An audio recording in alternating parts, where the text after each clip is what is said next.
मुंबई में राष्ट्रवादी कांग्रेस पार्टी के नेता नवाब मलिक को करीब 17 साल बाद जमानत पर जेल से रिहाई मिलने के बाद अब वे शरद पवार गुट में जाते हैं या फिर अजीत पवार गुट का साथ देते हैं, इसे लेकर कई तरह के तर्क लगाए जा रहे हैं। वहीं दोनों गुटों द्वारा नवाब मलिक के अपने साथ रहने को लेकर दावा किया जा रहा है। उल्लेखनीय है कि नवाब मलिक की देर से रिहाई से पहले खुद सुप्रिया सुले उनका इंतजार करती दिखाई दी थी। वहीं दूसरे ही दिन अजीत पवार गुट के नेता भी नवाब मलिक के घर पहुंच गए, जिसके तहत अजीत पवार के नेतृत्व वाली राकांपा के राष्ट्रीय कार्यकारिणी अध्यक्ष प्रफुल्ल पटेल व प्रदेशाध्यक्ष सांसद सुनील तटकरे ने आज नवाब मलिक से उनके निवास स्थान पर भेंट की। इस समय महिला प्रदेशाध्यक्ष रूपाली चाकनकर, युवा प्रदेशाध्यक्ष सूरज चौहान, मुंबई विभागीय कार्याध्यक्ष नरेंद्र राणे, प्रदेश प्रवक्ता संजय तटकरे व मुंबई विभागीय समन्वय समिति के सदस्य संतोष धवाली उपस्थित थे। आपको बता दें कि राकांपा के नेता छगन भुजबल ने दावा किया था कि नवाब मलिक द्वारा अजीत पवार को ही समर्थन दिया जाएगा। वहीं शरद पवार गुट की ओर से कहा गया था कि नवाब मलिक हमेशा से शरद पवार के अच्छे कार्यकर्ता रहे और वे शरद पवार गुट के साथ ही रहेंगे। ऐसे में अब खुद नवाब मलिक द्वारा क्या निर्णय लिया जाता है, इसकी ओर सभी का ध्यान लगा हुआ है। जयपुर मुंबई एक्सप्रेस ट्रेन में आरपीएफ जवान द्वारा की गई फायरिंग में नाला सोपारा में रहने वाले अब्दुल कादिर भानपुरवाला की मौत हो गई थी। अब्दुल कादिर के दोनों पुत्र दुबई में काम करते हैं और पिता की मौत के बाद वे घर आए थे। इस दौरान उन्होंने आरोपी चेतन को न्यायालय लाने वाले हैं, इसलिए वे गए थे। तब उन्होंने जिस तरह से पुलिस प्रशासन और सरकारी वकील का रवैया देख वे दुखी हो उठे और उन्होंने असुरक्षा भांपते हुए देश छोड़ने का निर्णय लिया है। यह है हुसैन अब्दुल कादिर भानपुरवाला, जो पिछले 15 सालों से दुबई में काम करते हैं और उनके छोटे भाई बुरहान भी दुबई में रहते हैं। उनके पिता की मौत की खबर से बेइंतहा दुखी होकर आए और सब आरोपी के बारे में मीडिया ट्रायल की खबरों से प्रशासन पर खफा हो गए। उन्होंने मांग की कि कसाब की तरह स्पेशल पीपी से मिले और देश छोड़ने की वजह बताई।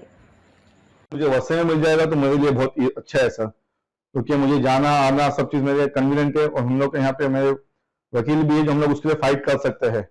अगर मुझे वसई तालुका में वसई में हम लोग का जो कोर्ट है वहाँ पे उसकी कस्टडी मिल जाती है तो हमारे लिए बहुत अच्छा है।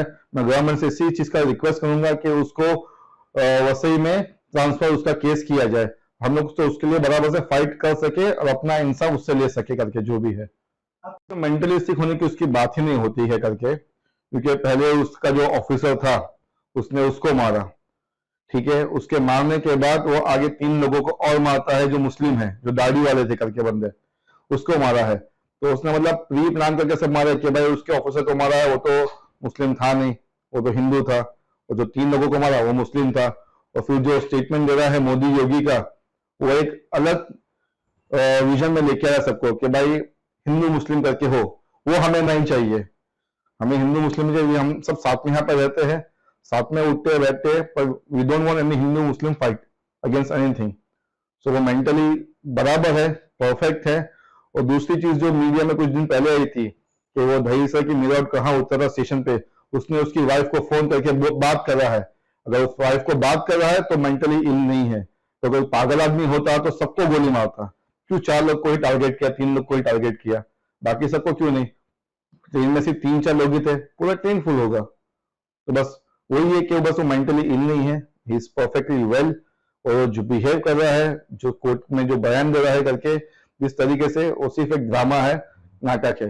रिक्वेस्ट है कि स्पेशली करके कोई स्पेशल पब्लिक प्रोसिक्यूटर अपॉइंट हो हमारे लिए और उसकी स्पेशली उसके लिए जांच की जाए कि वो क्या कर रहा है, क्या नहीं कर रहा है, क्या हो रहा है करके, तो आगे उसके बाद क्या होना चाहिए। आपका ये भी सोचा कि एक्सपेक्ट करता हूँ गवर्नमेंट से कि मुझे सही से जस्टिस मिले, जो हो नहीं पा रहा है, जहां से मैं देख रहा हूँ इतने दिनों से, जो चीज होनी चाहिए है वो हो नहीं रही है। और कुछ गवर्नमेंट से कुछ भी मतलब एक चीज का भी मुझे फोन कॉल या किसी चीज की सिंपैथी अभी तक मिली नहीं है फिलहाल, कि भाई आपको क्या सपोर्ट चाहिए, क्या सपोर्ट नहीं चाहिए करके। और जो वकील वगैरह अपॉइंट किए हैं, मैं उसको एक डिमांड करता हूँ कि मुझे एक स्पेशल पीपी अपॉइंट किया जाए इस केस के लिए, क्योंकि अभी फिलहाल वो जुडिशियल कस्टडी में, उसको जेसी मिला है कल। तो मेरा डिमांड ये है कि भाई अगले 1 महीने या 2 महीने 3 महीने में उसकी बेल होनी नहीं चाहिए। मुझे strict to strict action against उसके चाहिए करके सर। और गवर्नमेंट से यही सपोर्ट चाहिए कि उसका जो भी इन्वेस्टिगेशन है वो सही से और एकदम स्ट्रिक्ट मैनर में होना चाहिए सर। क्योंकि हो क्या गया, अभी पुलिस वाला ऐसा करेगा तो आम आदमी का क्या भरोसा कि कल उठ के कोई भी कुछ भी कर दे। अगर पुलिस वाले पे भी भरोसा ना हो, जो सिक्योरिटी करता है पब्लिक की, तो वही मारने लग जाए सबको, तो फिर दूसरे का क्या भरोसा, और आगे सवाई कैसे करे इसके लिए करके। देश के 76वें स्वतंत्रता दिवस के अवसर पर अंधेरी पश्चिम में एकता मंच के माध्यम से सेवापुरम पुरस्कार का वितरण। राज्य विधानमंडल के पूर्व प्रधान सचिव अनंत काल से मुंबई कलेक्टर राजेंद्र भोसले और Mumbai traffic police DCP Nitin Pawar द्वारा पुरस्कार का वितरण।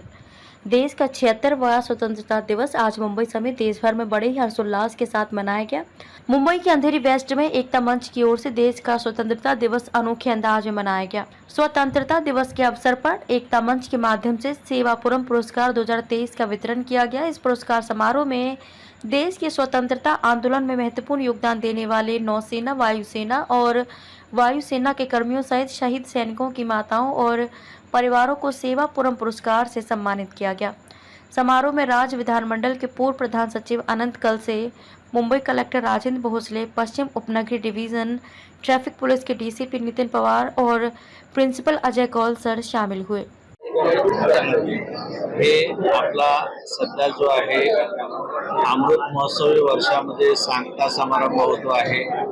आजच्या ह्या स्वातंत्र्य दिनाच्या दिवशी एकता मंच आणि चिल्ड्रन वेलफेअर सेंटरच्या लॉ कॉलेजच्या संयुक्त विद्यमाने या ठिकाणी जे वॉर हिरोज आहेत आणि जे डिफेन्स पर्सनल आहेत, ज्यांनी अतिशय मोलाची कामगिरी वेगवेगळ्या युद्धामध्ये केलेली आहे, त्यांचं या ठिकाणी फेलिसिटेशन करण्यात आलं, त्यांना सेवा पुरस्कार देण्यात आला आणि त्याच्यामुळं एक त्यांच्या प्रती जी आपल्या समाजाची भावना जी आहे किंवा त्याचं एक पूर्ण फुलाची पाकळी किंवा पावती म्हणून त्यांचा सत्कार या ठिकाणी आयोजित केलेला होता।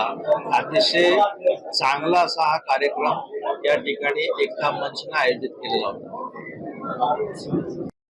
एकता मंचने आज हा जो कार्यक्रम जाहीर केला होता, ऑर्गनाइज केला होता, त्याचं स्वरूप फार वेगळं होतं, वैविध्यपूर्ण होतं।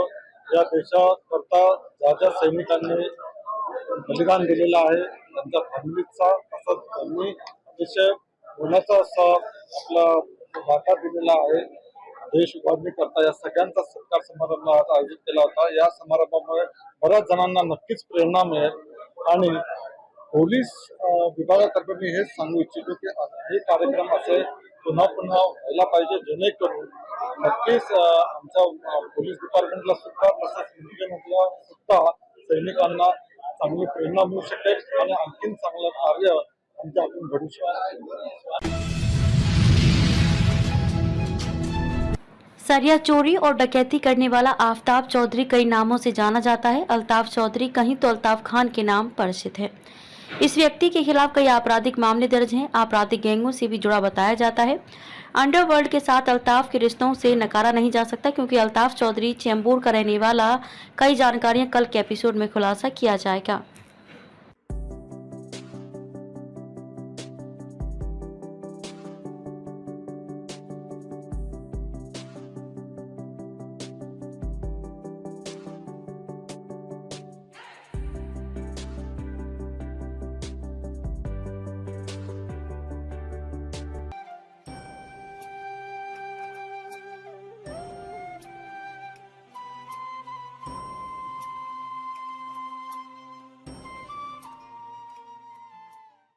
खाकी वर्दी की ओर से सभी देशवासियों को 77वां स्वतंत्रता दिवस की हार्दिक शुभकामनाएं।